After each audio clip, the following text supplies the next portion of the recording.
it was the first time, I think, really most of the daily newspaper correspondents, there'd be a handful of us, had a chance to sit down and do some kind of in-depth, within the time allowance, one-on-one with Martin.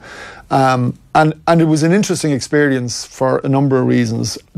Principally, I think, just the contrast in his mood between since the winter of discontent, which lingered, as we know, for quite a while after Denmark, and sense, obviously the Stoke link in January. Well, he spoke about that. I mean, he said it to me and he said it to other people, that it had just gotten to a stage where he thought maybe it was time to do something different. And the Denmark thing, he said, I'm someone who broods, that's my nature.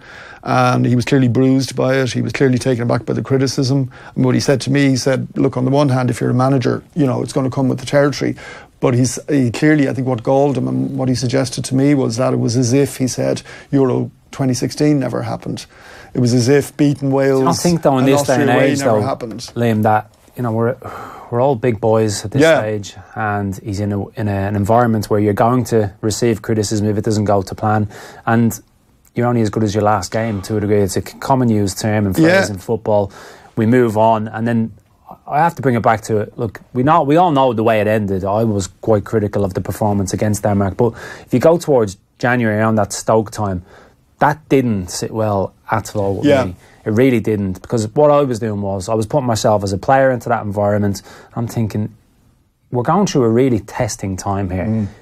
Is my manager in this with me or not? Because if I was a player in January, there's obviously the transfer window open.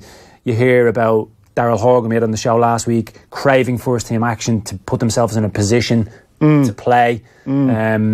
Alan Judge in a similar position now at Brentford. Is he playing enough? It's all in the back of their minds to get them in the best possible position to play for Ireland. January didn't sit well with me. We can push to one side to a degree, the Turkish friendlies, end the season games, but I think what you're alluding to maybe is there's a different vibe off him. There's a completely different vibe. And look, someone who's talking to the media, it's one thing. Talking a good game is one thing. And as well as I do, what happens on the training pitch, and most of all what's going to happen in games, will dictate the mood again, his mood, the players' mood, the national mood. But I have to say, there was a genuine sense came across, and I think my colleagues who did their own interviews with him, a genuine sense came across of someone who kind of had got their mojo back. Really clearly. I mean, I mentioned in the piece I wrote for the Examiner, barely 5 minutes into the interview with me, he was actually pushing back his chair and on his feet and giving me there's not much use to Irish football, but giving me like an impromptu sort of a little mini training seminar on his phrase, how to deal better with the ball. So he's a big thing about keeping possession better, being more composed and constructive, which of course, as you well know, is an interesting thing for him to talk about, given that there might be a perception that that's not the kind of football he wants Ireland to play. But anyway, he was definitely upbeat. If he was deflated back in December all the way through to March, as you say, this time he was upbeat, he was positive, he was committed. He said ultimately what decided him against the Stoke job, this is his view, was just, can I allow 5-1 Denmark in Dublin to be my last act as Ireland manager, and he just decided he couldn't. So again, look, what unfolds over the coming months will tell the full tale. But it is positive signs though, and because players pick up on that so sharpish. This they really do. Is he in? I mentioned, is he in it? Is he not? This will have got back to the players. So there is an energy now around it going into the squad gets announced on Monday. It does, and I think that's vital. Now there is a problem which he's inevitably going to face, and there's simply no way around this, that because of the Nations League draw, we're going to have Denmark, we're going to have Wales. I mean, it's all going to come back again. Look, such is life. He's going to be asked again, and that'll probably be hugely irritating when he's at a stage now where he's finally trying to turn the page. But I got a sense talking to him, and no more than a sense, and I'm not trying to read anything more into this than a manager doing this interview with a journalist, but I got a little sense of this is what players who rave about his infectious enthusiasm, his motivational quality. Just upbeat, buzzing. Like, you were looking at this guy, he's 66. He was like a footballer. He was like someone. In your piece as well, that he doesn't want to be the constant voice on the training ground. He wants to remain, so on match day he has that impact. But he also mentioned, which I picked out, which I thought was really, really important. It's essential we master certain things if we're going to improve. Now, the hand that he's got to play, we all know about maybe lack of creativity, goals, etc., that end of the pitch. He spoke about we have to keep possession better. I think, and I've mentioned this before, that what he's got and what he's got to do, what he's got at his disposal and what he's got to do tactically, he has to give the players better ideas because they are used to getting that now at club level. It's not like when he was managing Leicester, when he was managing Celtic. They're a different breed of players that need detail. So that detail that he was giving you, well, they need that on obviously a grander scale. Yeah, I mean, it was. I found it kind of interesting thing to hear him say that he was saying this is, because I said to him, look, you're talking about being better in possession. You're talking about being more composed and constructive. Like, can you affect that on the training pitch? Because you're dealing with established pros, as you say, who are doing it, some of them for their clubs and to a greater or lesser extent. And his thing is, and this is what he was trying to demonstrate just to me, just to give an example. And it seemed on one level, this is a fairly basic thing to be instructing a senior pro about, but he clearly feels it was an example of what he can do. And he was talking about small things. He was talking about receiving the ball, turning as you receive it, having a little look over your shoulder, getting the picture in your head. He was talking about the wide players having options. I mean, I think, and I don't know whether you agree or not, one of the more dispiriting things about watching Ireland play, and to be fair, it isn't only just under Martin O'Neill, when it's kind of at its most basic and uninspiring, it's the ball just hoofed up the channel. Yeah. And you see that so often. And then you see teams coming to Dublin, and often much lesser teams than us in the greater scheme of things, teams that we beat. Yeah. But you see them playing triangles out near the corner flag and they come away with the ball. And you think, why don't we do that? Why can't we do that? How can he was talking about that, and he was saying, look, he grabbed a piece of paper, having given me the physical demonstration.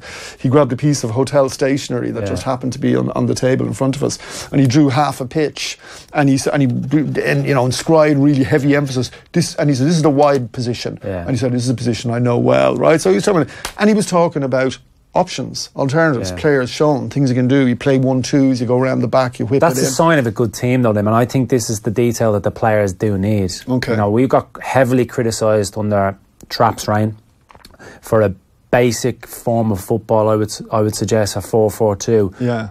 But we knew what we were doing. Yeah. We really knew what we were doing. Yeah. I don't think the same can be said about this team, between chopping and changing personnel, maybe tweaking the system. And you're right. Take him as an example, a right winger. As he's coming inside, he should have a centre forward on a pivot as an angle. Or he should an have overlapping fullback or an underlapping fullback or whatever it is. But these are the type of phases of play that should be going on meticulously on a training ground. Like, you look to the north, they've got the same amount of time on the training ground. They know what they're doing. Yeah. They have lesser players, but they're better drilled. Whereas I think he still coaches and manages in a way that he did 10 to 15 years ago. And his quirkiness, his man management, I don't doubt. But I do think the game has changed, and the players, what they need, are different.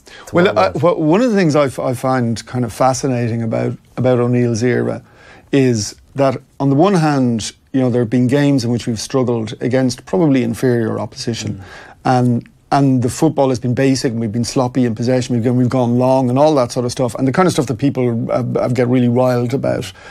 And yet, this is the same manager in whose reign we've had not just good results, but some of the best results in Irish football history. Yeah. I mean, genuinely, like seismic things, beating Germany at home. Austria away was the biggest away result since we beat Scotland under Jack in 1987 in terms of ranking and stuff like that. Beating Wales away, the Bosnia playoff. You can look at these extraordinary performances, and I don't think you can say, well, that was just a night when the players did it. Like, clearly the manager is setting things up right to get those kind of results, whatever else happens. The other interesting thing that he raised in the course of the interview with me, and I'd be interested in your opinion on this, because you've been through qualification and you've been to a tournament, admittedly an unhappy tournament experience, but he said two totally different beasts, right? And his line was, qualification is a grind, and you get the results whatever way you can. He said, tournaments, you go there, there's a sense, first of all, that you deserve to be there. Yeah. So there's an automatic confidence, there's the whole buzz around it. There's the different dynamic of playing games like that close together. Yeah. Everyone's on neutral grounds, apart from the host nation. And he said, the phrase, as you said, look, the shackles come off. He said other teams will tend to stand off you a bit as well. It's just the nature of tournament football. It's not the dogfight that qualification games can be. And hence, in his view, why, and I think he's right, and we played some of the best quality football under O'Neill. Yeah, we did. At those finals. I think at the first half against Sweden, all of the Italy game, a lot of the French game, Belgian game obviously didn't. Yeah. So that's another aspect of it that he stressed. And again, you mentioned the qualification, then he mentioned a couple of teams like Serbia where they have technically better players. I agree with that. I haven't got a problem with us being pragmatic in our approach, defence-minded, because that quote that I took out, it's essentially we master things if we're going to improve. So for me, what I would be mastering with the squad available is we are hard to beat. We are hard to break down. We do not concede cheap goals because we know we're going to have to work extremely hard to score because we haven't got Robbie Keane up front anymore. Goals are at a premium. Even going into these games in September, we're not going to have Sean Maguire, who was looking like he was getting up to a level. Then unfortunately he injured his hamstring. Scott Hogan not playing at the moment at Aston Villa. Shane Long on the periphery at Southampton. So look, it's not rocket science. We haven't got that at the moment. So it's even more important what we do at the other end. So in these games, look, we all want in an ideal world those performances every time we play at the Aviva. It's not going to happen, and I can suck that up. Like the first leg against Denmark, I felt there was a lot of unnecessary criticism.